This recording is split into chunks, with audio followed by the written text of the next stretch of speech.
Hi everyone, I'm Myrna from Clearwater Aikikai, and today I'm talking with Andrew and Megan from Vancouver West Aikikai.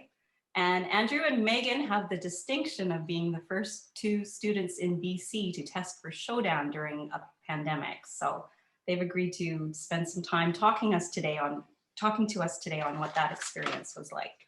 The idea of beginner's mind has been popping up in a lot of things that I've been reading lately. So even though shodan is like a new beginning, I wanted to start by just going back to your true beginning and asking you about when and why and where did you start practicing Aikido? So Andrew, do you want to go first? Hmm? Sure, yeah. So, this feels a while ago. So when I started, I think I was maybe around 10 years ago. That's when I started practicing. So I remember it was probably the beginning of high school or like end of elementary school. Okay. Yeah, and it was actually really funny because when I joined, it was I didn't know what Aikido was at the time. I remember visiting. Oh, it was more like my parents would like take me to one of the classes at Vancouver West Aikikai, and they would show and would watch like one of the classes there. It was like I can't remember which one. It was like an adult class, and it was very very interesting because initially I was looking for judo to continue my judo training, which as a kid I did judo back in Moscow, and then when I came here, I but I just assumed I'll continue doing it, but there was nothing in the area, but there was Aikido instead, and I was like, oh, it's Aikido, and then we visited. Okay. And it was actually, it looked really, yeah, and it looked really cool and like fascinating. And I thought, oh, this is something I would like to do. And yeah, and it was kind of, and then from then on, I just kind of practiced at Vancouver West Aikikai ever since. Okay, I started training on April 23rd, 2015 at Vancouver West Aikikai. So Ishiyama Sensei is my first teacher. And I started in the beginners program with like Kim Riddick Sensei and Valentine Cabinet Sensei and Anna and Liz and that group. And I've been at Vancouver West Aikikai my whole Aikido career. Which is how long? Which is now coming up on 6 years this spring. 6 years. Well, I guess you gave us the exact date, so I could have done the math, but it's just easier to ask. Yeah, it'll be 6 years in April. Okay. So, and what was one of the things that attracted you to Aikido? Like, why did you start? I had been looking for something, and I think it was luck that I was exposed to it at all. And then, I had already made the decision that I was going to train before I had begun. So I went around Vancouver to different dojos. I went and visited about 3 or 4 dojos and decided to join Vancouver West. And then just basically started training regularly. So, yeah. Is that an answer? Yeah, it's, okay. It's interesting, like Andrew kind of sort of stumbled upon it and you went looking for it. So it's I think it's interesting to see, how different people arrive at kind of, the same place. So that's good. So you specifically went looking for Aikido, but why did you choose Aikido and not some other martial art? Well, I wasn't specifically looking for Aikido, but I was kind of just like more vaguely like looking for practice. I had my background is in like in my undergrad is in theater performance. So I'd done a lot of like movement and dance training, which involved a lot of contact improv, which is like a dance training methodology in the dance world, which borrows a lot from Aikido. And then I had a little bit of a background doing like Vipassana meditation and like sports and stuff like that. So when I came in contact with Aikido, it seemed to sort of like integrate all these other interests and practice that I'd already been like kind of had a foot in over the years. Okay. But like as a whole package of all those aspects together in one practice. And then once I got the taste, then I kind of got the bug, and then I've been, the addiction, very ill ever since. Yeah. Okay. So at what point did you find out that you were going to be testing for shodan in the middle of a pandemic, and how did that all come about? Andrew, do you remember the day? Mm, honestly, I remember it was 2 weeks before. It was like a 2 week notice. Okay, well, That's what I wait. remember. Two weeks notice? There was a first warning, because remember that day that Ishiyama Sensei was in town on a Sunday, and we all went to practice at Jericho in the park. And Yeah. kind of before the class, he was saying to us, like, I want you guys to test. Remember? Yeah. No, because we got multiple warnings, but it was, the thing is, they lasted from like starting in the summer. Like it was said, eventually you'll test, and it's like, okay, and then you'll test. Like, but like, I think, but when we actually were told that, oh, you're gonna be testing on like December something, I think that was like that was like 2.5 weeks before it was actually happening. When like I think Bruce contacted us. Yeah, I think 2 weeks is even generous. It might have been even more like 10 days. Wow. I just remember it was like literally one weekend that. Yeah, it was very short. It was very short. Yeah. And we had originally, Bruce had forwarded us both like the standard like shodan test list. Right. Like, you know, they have like the techniques Osawa Sensei has called for the last 3 years or whatever. Mm-hmm. So, and that was maybe in the summer, where we thought like maybe we were going to be training in a bubble, and it was just going to be me and Andrew in the dojo. That's how we would do it. That's how we thought we were going to be testing. And we actually trained together one time before we went into lockdown, into lockdown. Mm-hmm. So we were training from like the shodan list everybody trains from. Right. At some point. And then I was like at home training from that list. Like going, okay, so am I going to be doing like this whole list of techniques like alone in my room for my shodan test? And it ended up being more like that in the end.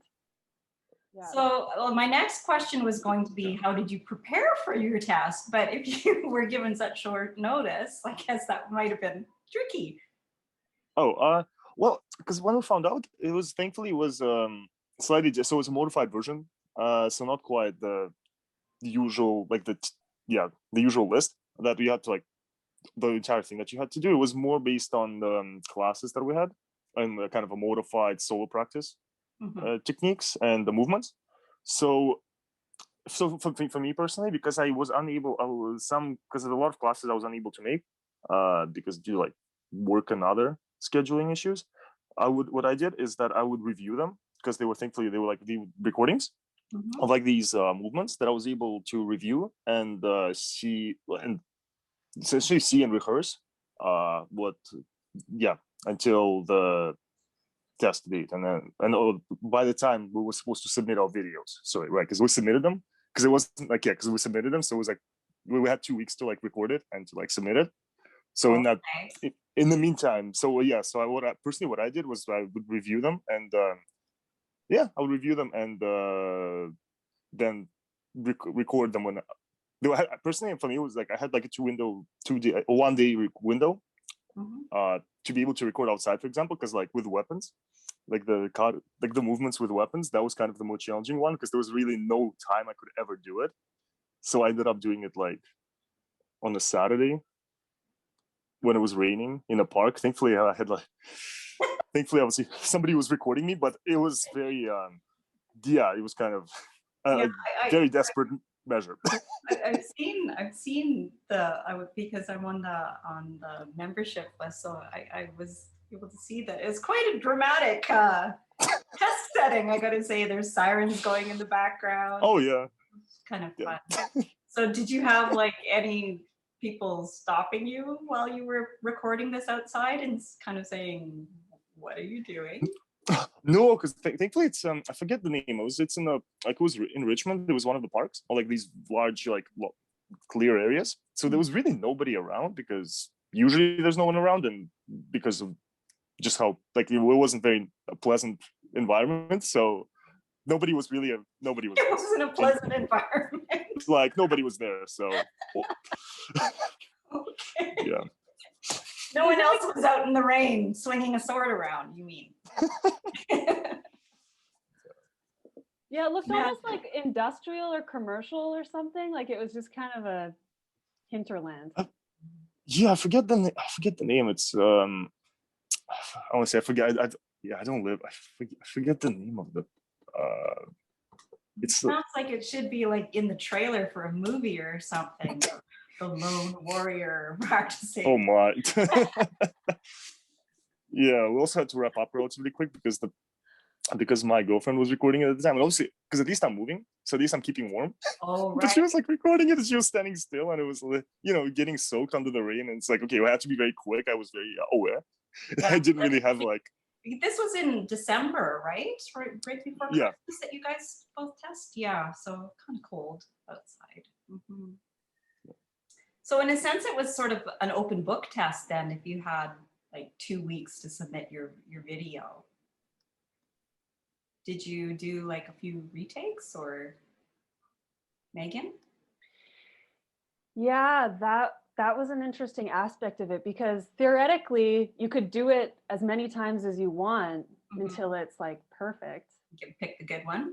Right. But what you want, though, what I was finding is like I knew I couldn't do a million takes, because you kind of want to warm up and then hit that perfect point where you're like warm and limber and feeling powerful. And you want it to you want to convey something of the intensity, because it is a shodan test, right? Like it needs to have like a little bit of teeth, like a little, you need to show that you can like bring it, which is really difficult to do over video. Right. And So on your own too. and on your own, yeah. So I did like kind of 2 takes for the most part, because I knew that, if your attention starts to wander, then it's like you're going to be doing takes all night. So I did 2 takes, which was good because I ended up making mistakes in both of them, but then choosing the one that seemed the least flawed, I guess. Right.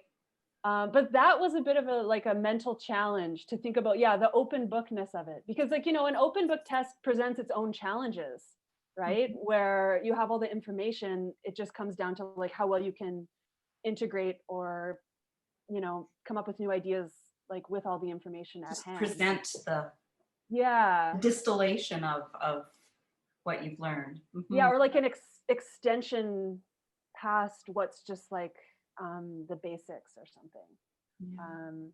Or like what's the form. So I struggled a lot with the Joe video, because that one I did the thing that I didn't want to do, which is I ended up doing like more takes than I wanted, because every time I was like, I think I can do it better. I think I can do it faster. I think I can do it more vicious. And I ended up making myself quite crazy, and just having to, say, okay, this is good enough. So I guess we should explain to people can you explain a little bit about exactly what the requirements were? Because they were obviously different from, that normal standard list of techniques that usually is called for a shodan test. So can you elaborate a little bit more on that? Yeah, there was 4 videos. So Vancouver West Aikikai has like a membership YouTube group going, and Ishiyama Sensei puts like his private videos, and he's making videos at home and posting them up there as like a resource for people in this time of solo practice. So there's 4 videos we had to recreate. The first one was the himogeko, which is the practice with a string, to kind of like keep extension and to be able to understand where your hands are in space and how you're using your arms. The other one's hitori geiko, which is just like solo practice. So both like choreographed sequences in a certain order, a certain way of doing all the kind of basic, like 8 basic techniques or something. And then Ishiyama Sensei's created a boken kata and a jo kata. So that was the 4 videos that me and Andrew were reproducing for our shodan test. So I'm wondering whether or not it was a little bit strange not for you to be doing these tests all alone without the examiners actually in the room. I mean, usually when you do a test, you get some feedback from them, like either they smile or they don't smile, and you can kind of adjust accordingly, but you didn't have any of that. So how did that influence your tests? Not having the examiner there in person. It was interesting because on the one hand, like you don't have anyone, you really, you don't have anyone evaluating you on the spot. And in that sense, I guess because of that, it's almost like you're trying to overcompensate, because you're trying to be both to do something and you're immediately thinking about all the correct, like you're trying to be like perfect, because nobody's like, I don't know, it felt, especially with no person to do it on, because it's just your movements. So there's really it's just this extra heightened awareness that everything is like has to be like precise, because there's just nothing. It's There's just no literally you. feedback whatsoever. Yeah. Yeah. You don't have the feedback of the examiner or your uke, like sometimes, we get a lot of sort of different cues from the people watching the tests even too, that, you guys didn't have any of that. So. Yeah, and I mean, some of my favorite things about the practice were quite hard to convey over video, without a partner and over video. I was conscious of not letting the video be too long. Like it was like, oh, it's supposed to be like however many minutes. And I think we both ended up going a little bit over. But like things like Zanshin, that's so important. Like, and like in your test, like especially shodan test, like you can really take the time to like really fully, like really fill those moments and like clean finishes and like the patience, like those little moments of patience are so powerful and so intense. And that's part of what I love about practice so much, is like the little in-between times that aren't really in between times, they're like thick with this connected feeling. Like, it was hard to convey that over video. And I was also kind of like, okay, got to move on, like no dead space.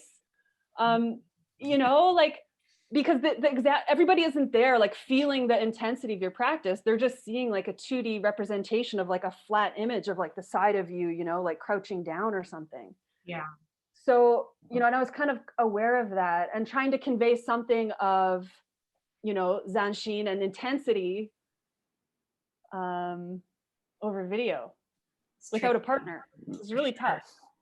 I know, because often a lot of sort of the tempo at which you practice is dependent on your uke, right? How quickly they're getting up and attacking you again. But these invisible ukes, I'm finding, can get up really quickly. So, you can end up kind of, yeah. Yeah, it really changes the tempo. Mm-hmm. Yeah, which is like such a big part of the practice, right? Is like timing and the speed it takes for the body to move and all these, Yeah, well, and also all the little micro adjustments that you have to make too, where if you don't have anyone there, you can't do those micro adjustments and you can't show that you're capable of doing them either. So yes, I can see where that would be really challenging for sure. Were you at all disappointed that you had to test for shodan in this format, or were you just happy to be able to do it? Both. if that's not an option. That's an option. Yeah, I suppose, because a little bit of both, because at first I was, at least my initial shodan test was supposed to happen during Fujimaki sensei. So that was last April. Mm-hmm. Yes, in April, and that's what I was preparing for. And then like around 2 or 3 weeks before that, that's when the initial like lockdown, and they stopped. They canceled the seminar and they canceled the practices and everything. So that was kind of a bit unfortunate, because I was like looking forward to it. Just to check to do it, and it was like the practice was, and it was like I was like in the mindset of like doing it and constantly practicing. So it was a bit it was a bit upsetting that there was just like indefinite hold on that. But on the other hand, it was kind of relieving that we were to be able to do it, even if it was modified, and preferably, of course, I would have preferred to do like full formal like examination, because that's just something that I was preparing for and I was looking forward to. Mm-hmm. But of course, with the circumstances, it's hard to complain with with the given circumstances and the conditions that we had to deal with. Yeah. I mean, it seems so kind of ridiculous to even like remember what I was thinking a year ago in terms of my practice and testing. Like it's just almost like totally irrelevant now. Mm-hmm. But I mean, I know me and Andrew have talked about like how grateful we are to have been able to test at all, because like testing, of course, is not the be all and end all, and whatever, but it's an aspect to it, and I know especially for Andrew, like with some delays in his shodan thing happening, but like just to not like to feel like that aspect is still moving along. And then I guess it's kind of like an acknowledgement of all the practice we've done to date, right? I was more like, I was really, I just assumed that I wasn't going to be able to test until COVID was over. Right. And I felt like that was kind of a bummer because it just delays everything. And, you know, rank, as I see that as you progress in the practice, rank is associated with teaching and like these certain like kind of political aspects, and that's something that you need to like participate in and be aware of. But also like I don't really love testing. It's not my favorite thing, and I've never like done a test and been like, yes, you know, I've always been like, oh. So while I was really excited, and you know, I thought I would be testing at the seminar with Osawa Sensei in the fall of 2020. And I was looking forward to training all summer and like putting on a good show for everybody, you know, and trying to make everybody proud. But also I'm like, whew, you know, it's like, Yeah. Right. there's a sense of like, well, this is probably in some ways easier or less pressure or something. I don't know. That probably shouldn't go in the interview, Myrna. I think everyone feels that way. I mean, you know, nobody really wants to test. Like everyone's like, okay, I guess I'll test, you know. I know exactly what you're saying. That's why I don't do it. Yeah, you understand. I'm like, what rank are you again? Shouldn't there be like, shouldn't she be testing, Myrna? Okay.